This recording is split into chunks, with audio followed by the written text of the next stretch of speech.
ఏ agenda పెట్టుకున్నావు? మరి చాలా మంది పెద్దలు ఇక్కడ స్వయాన మంత్రిగా ఉన్నాడు, కేబినెట్ మంత్రిగా ఉన్నాడు, కేబినెట్ సమావేశంలో పాల్గొన్నాడు.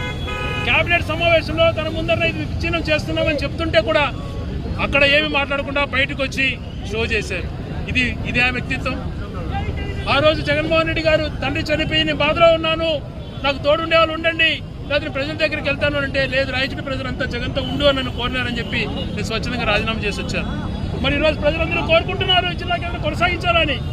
నువ్వు చిత్తశుద్ధి ఉంటే నీకు రాజకీయంగా కానీ రాయచూడి ప్రజలపైన ఏమాత్రం చిత్తశుద్ధి ఉన్నా నువ్వు మంత్రి పదవికి కాదు ఎమ్మెల్యేకి రాజీనామా చేయి, నేను మాటిస్తున్నా. ఇది యథాతథంగా జిల్లా కొనసాగిస్తే నేను రాజకీయాల నుంచి స్వచ్ఛందంగా వైదొలుగుతా. లేదు నువ్వు రాజీనామా చేసి వస్తే నేను పోటీ చేయను.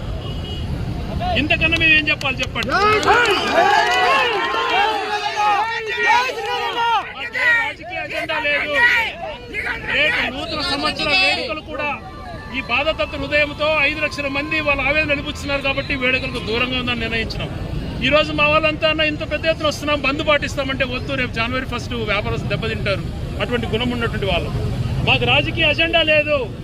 కేవలం ఈ ప్రాంత యొక్క సెంటిమెంట్, ఈ ప్రాంత ప్రజలు కోరుకుండేది లేక అవకాశం వచ్చిన దాన్ని నిర్వీర్యం చేయొద్దు అని చెప్పి మేము అడుగుతున్నాం.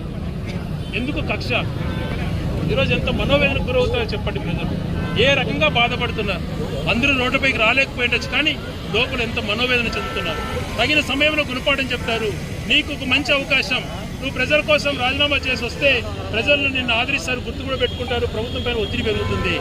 అంతేగాని సోషల్ మీడియాలో ఎవరో పోస్టు పెడుతున్నారని పిల్లల్ని బెదిరించేది, వాళ్ళంతా తెలుస్తామని 4 గుండాగాలను చెంచాగాలను చేస్తే ఎవడు భయపడేవాడు లేడు.